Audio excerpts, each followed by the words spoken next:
प्रथम पूज्य गणेश जी और कुमार कार्तिकेय जी को अनेकों धन्यवाद।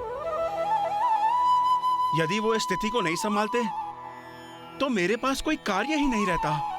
जब स्वर्ग में धन ही नहीं होता तो मैं किसका संरक्षण करता?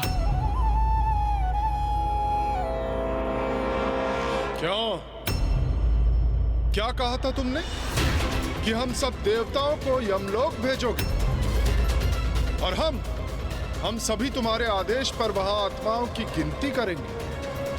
अब देखो, स्वर्ग तो तुम्हारे हाथ से गया ही, लेकिन अब पाताल लोक भी तुम्हारा नहीं रहा।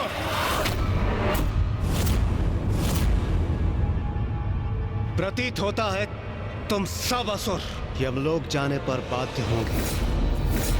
चिंता मत करो, मैं यमराज से कह देता हूं, वहां जाकर मृतात्माओं के साथ ये चौसर की क्रीड़ा करना।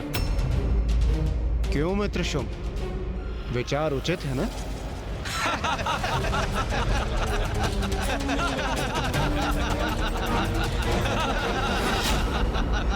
नहीं देवराजेंद्र,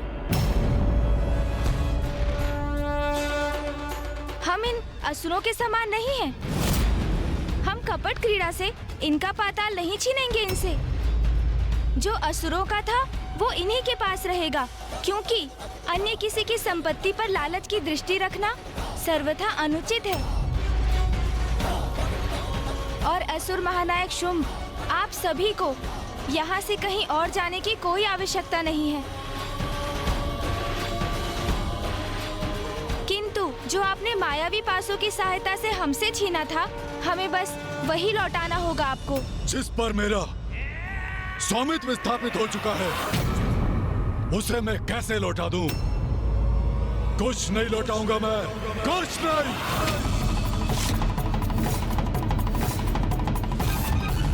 उचित है असुर महानायक शुंभ का निर्णय।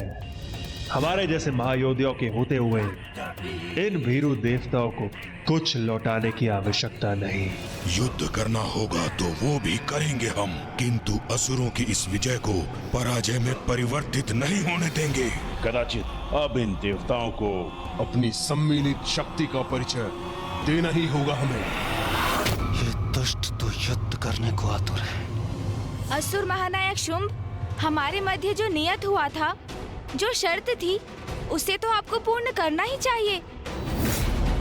और वैसे भी छल से प्राप्त विजय मिथ्या विजय थी आपकी, इसलिए उस विजय के अनुसार आपको जो भी प्राप्त हुआ, उन पर आपका स्वामित्व अनुचित है। मेरे ही राजभवन में सत्य असत्य, उचित अनुचित का उपदेश देने की, उद्दंडता करने का दुस्साहस कैसे कर रहे हो तुम? शर्त वर्त निरर्थक है। मेरा निर्णय तो स्पष्ट है। जो कुछ मैंने इन देवताओं से छीना है, मैं कभी नहीं लौटाऊंगा, कभी नहीं, क्योंकि अब देवराज मैं हूं।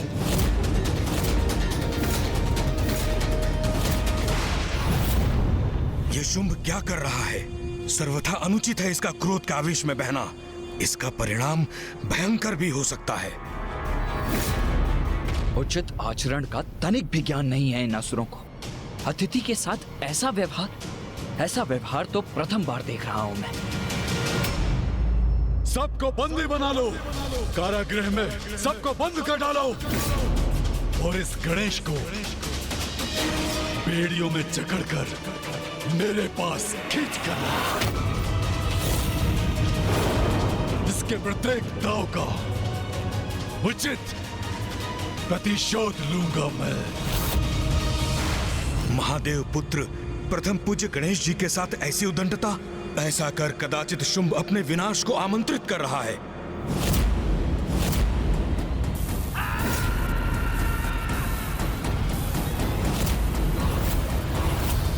अब हमारी विद्युत शक्ति के बंदी बनोगे तुम।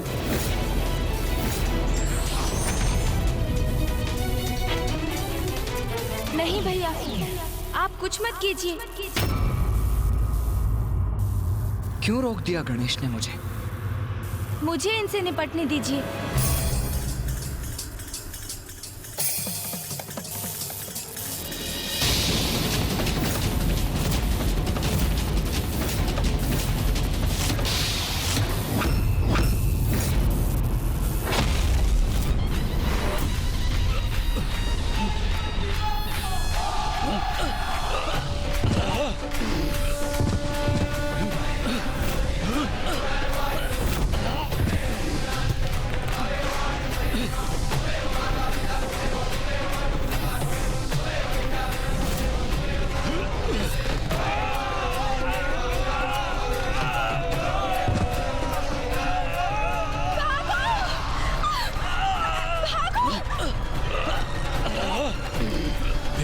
राजभवन में मुझ पर और मेरे सेनापतियों पर ही अपनी शक्ति का प्रयोग किया इसने। मेरे सेनापतियों को कष्ट पहुंचाया तुमने, तो मैं इसका दंड अवश्य दूंगा।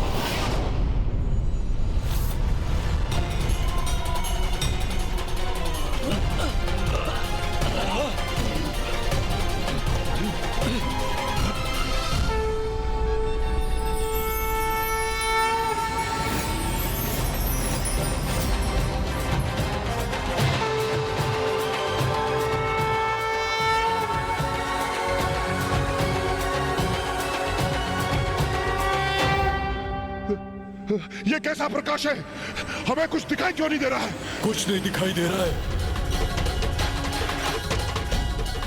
प्रथम पूज्य गणेश जी की अपार शक्ति का सामना कहां कर सकेंगे दुष्टासुर?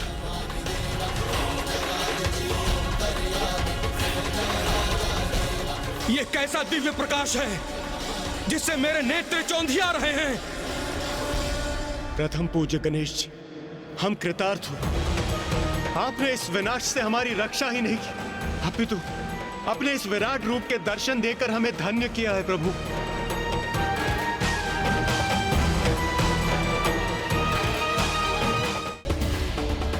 सृष्टि पर जब बढ़ा असुरों का अत्याचार, तब गणेश ने लिया विनायक की अवतार। जानिए गणेश के इस अनुपम रूप की ये क्या महादेव पुत्र प्रथम पूज्य गणेश विराट रूप में दर्शन दे रहे हैं, किंतु मैं उन्हें क्यों नहीं देख पा रहा हूं? मैं तो ऋषि हूं, महादेव का भक्त हूं, फिर भी मैं गणेश जी के दिव्य दर्शन करने में असमर्थ क्यों हूं? मुझे दर्शन दीजिए प्रभु, मुझ पर कृपा कीजिए, मुझे अपने विराट रूप के दर्शन से वंचित मत कीजिए। असुर गुरु शुक्राचार्य, मुझे आपका स्वर सुनाई पड़ रहा है प्रभु, किंतु मैं आपको देख नहीं पा रहा हूं। आप मुझे नहीं देख पा रहे हैं क्योंकि आपको सत्पुरुषों से अधिक कुकर्मियों की संगति प्रिय है। व्यक्ति की संगति का चुनाव उसके समस्त जीवन का आधार बनता है। आप देवादिदेव के आदेश से ही असुरों का मार्गदर्शन करते हैं, ये सत्य है, किंतु इस कारण इनकी बुराई से आप भी प्रभावित हुए हैं। जिस बुराई की काली माँ के छींटे आपके मन पर भी पड़े हैं, इसलिए मेरे दर्शन हेतु आपको अपने मन को पवित्र करना होगा। महादेव के नाम का उच्चारण कीजिए। ओम नमः शिवाय, ओम नमः शिवाय, ओम नमः शिवाय, ओम नमः शिवाय।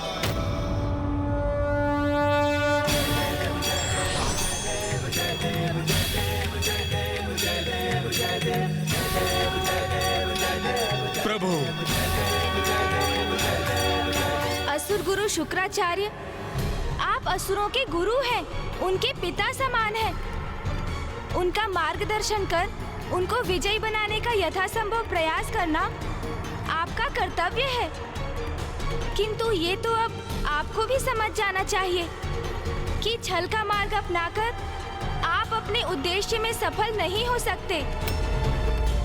आज आप ये क्या करने जा रहे थे? चौसर के दांव से, द्रुत क्रीड़ा से देवराज इंद्र के इंद्रासन, उनके पद और उनके स्वर्ग को उनसे छीनने जा रहे थे। आज के पूर्व भी अनेकों देवासुर संग्राम हुए हैं और असुरों ने आपके मार्गदर्शन में स्वर्ग पर अपना अधिकार स्थापित करने का प्रयास किया है, किंतु आज का ये छल तो अत्यंत अनीतिपूर्ण और निकृष्ट कृत्य था। आपके चरित्र का इतना पतन कैसे हो सकता है असुर गुरु? और इसमें जितना दोष असुर गुरु शुक्राचार्य का है, उतना ही आपका भी है इंद्रदेव।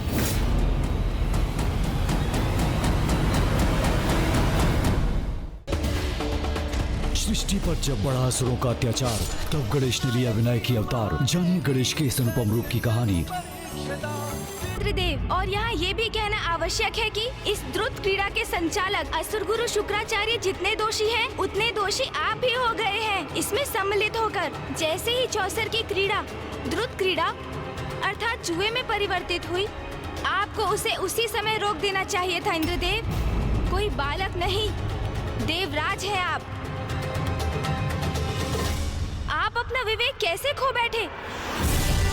देवराज होकर जुए में कैसे फंस सकते हैं आप? आपको तनिक भी ज्ञात नहीं कि द्रुत क्रीड़ा का, जुए का तो एक ही संभव परिणाम है, व्यक्ति का पतन, जो आज आपके साथ भी हुआ। यहाँ देवराज बनकर आए थे आप, किंतु देखते ही देखते अपना सर्वस्व दांव पर लगा दिया आपने। मान, मर्यादा, पद, संपत्ति, अपना सब कुछ खो बैठे आप। और उससे भी अधिक दुख की बात तो ये है इंद्रदेव, उनको भी दांव पर लगा दिया जिन पर एकमात्र आपका अधिकार नहीं, सभी देवी देवताओं का भी सम्मिलित अधिकार है। और इतना ही नहीं, आपने तो अपनी माता, हम सबकी माता, माँ कामधेनु को भी दांव पर लगाने में संकोच नहीं किया। आपको तो स्वयं पर लज्जा आनी चाहिए इंद्रदेव। स्मरण रहे, द्रुत क्रीड़ा अर्थात जुए की क्रीड़ा में जो भी सम्मिलित हुआ है, उसने सदा अपने पतन का मार्ग निर्धारित किया।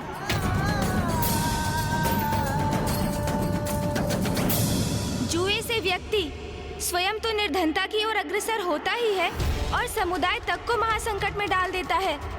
उसी प्रकार जिस प्रकार इंद्रदेव ने स्वर्ग और सभी देवी देवताओं को विपत्ति के मुख में धकेल दिया।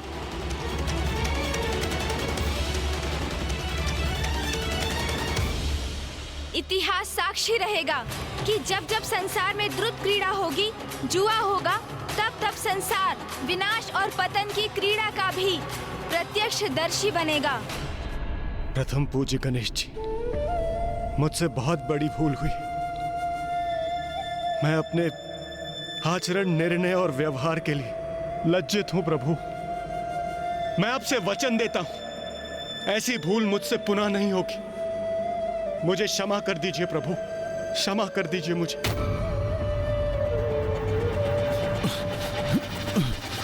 ये क्या हो रहा है? असहनीय पीड़ा हो रही है मुझे। प्रतीत होता है दृष्टिहीन हो जाऊंगा मैं।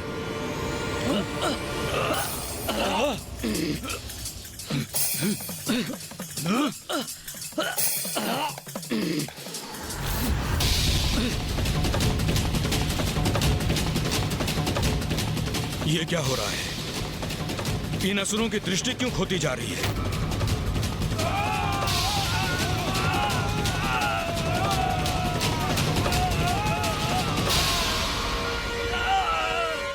मेरे इस विराट रूप में मेरे दर्शन सभी के लिए संभव नहीं है असुर गुरु शुक्राचार्य।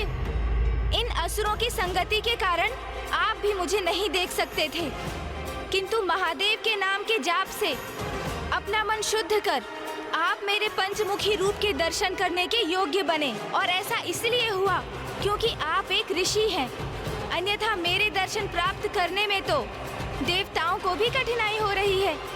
सत्य तो ये है कि जो मन, वचन और कर्म से शुद्ध है, जिनका मेरे प्रति भक्ति भाव है, वही इस रूप में बिना कष्ट पाए मेरे दर्शन कर पाते हैं।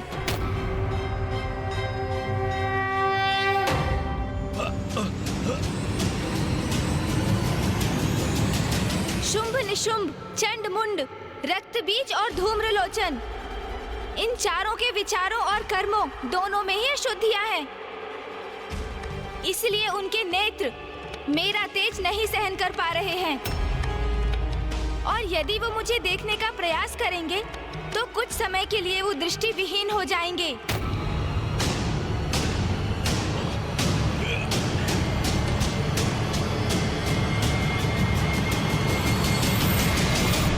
अभी भी समय है, संभल जाइए असुर गुरु।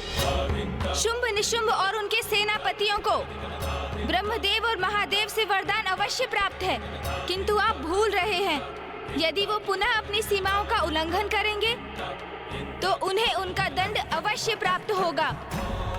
और उन्हें दंडित करने वाली शक्ति इतनी प्रचंड, इतनी शक्तिशाली होगी कि इन्हें ऐसी भयंकर मृत्यु प्रदान करेगी कि इनके शव भी नहीं पहचान सकेंगे आप। इसलिए ऐसी कोई परिस्थिति उत्पन्न मत कीजिए जिसके कारण पुनः देवासुर संग्राम छिड़ जाए। क्योंकि आपके शिष्य असुर कितने भी बलशाली क्यों ना हो जाएं, उनके अधर्म के प्रति उनका रुझान और उनका अविवेकपूर्ण आचरण उन्हें कभी विजय नहीं होने देगा।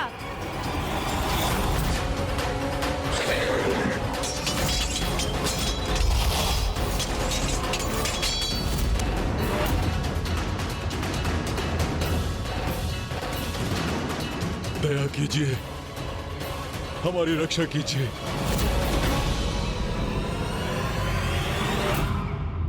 असुर गुरु शुक्राचार्य, ये मेरी चेतावनी है आपके लिए।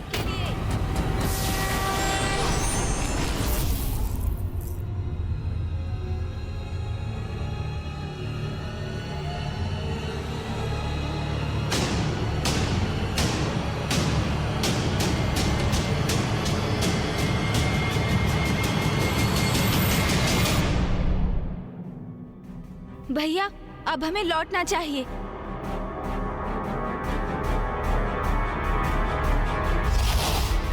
मैं इनको नहीं जाने दूंगा। मैं इनका वध कर दूंगा।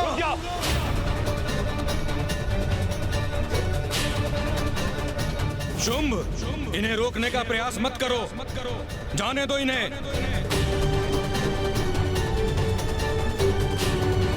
हमने इनसे जो भी प्राप्त किया है शांति पूर्वक लौटा दो।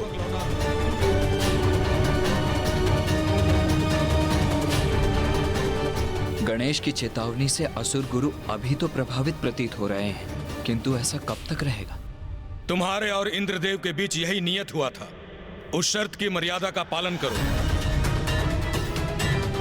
और देवताओं की निधियों को वापस लौटने दो।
कुछ प्राप्त किया था हमने, सब छिन गया हमसे।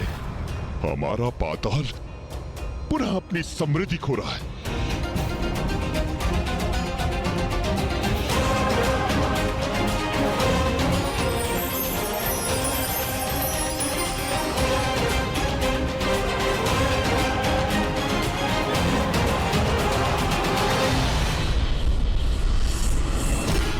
हमारे भंडार अन्न से रिक्त हो रहे हैं।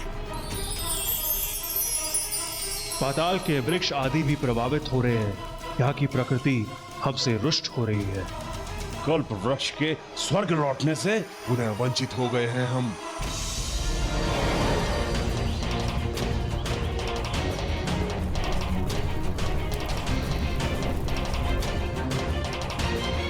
हमारी विजय को पराजय में परिवर्तित कर दिया इन दोनों ने।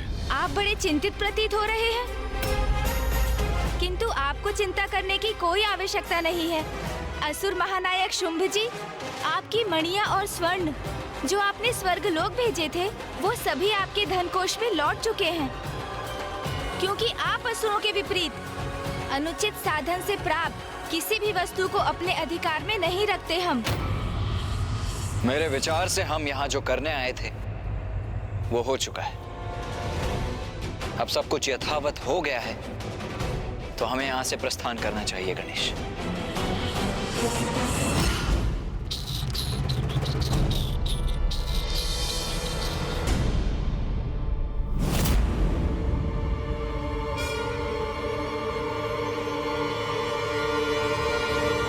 अरे ये क्या?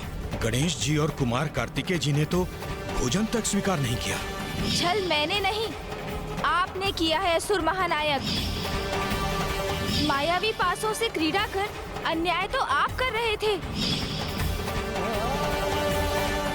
कदाचित उन्हें आरंभ से ही ज्ञात था कि यहाँ देवताओं के साथ छल हो रहा है, और ऐसे स्थान पर आतिथ्य स्वीकार कर भोजन ग्रहण करना उन्हें कदापि स्वीकार नहीं होगा।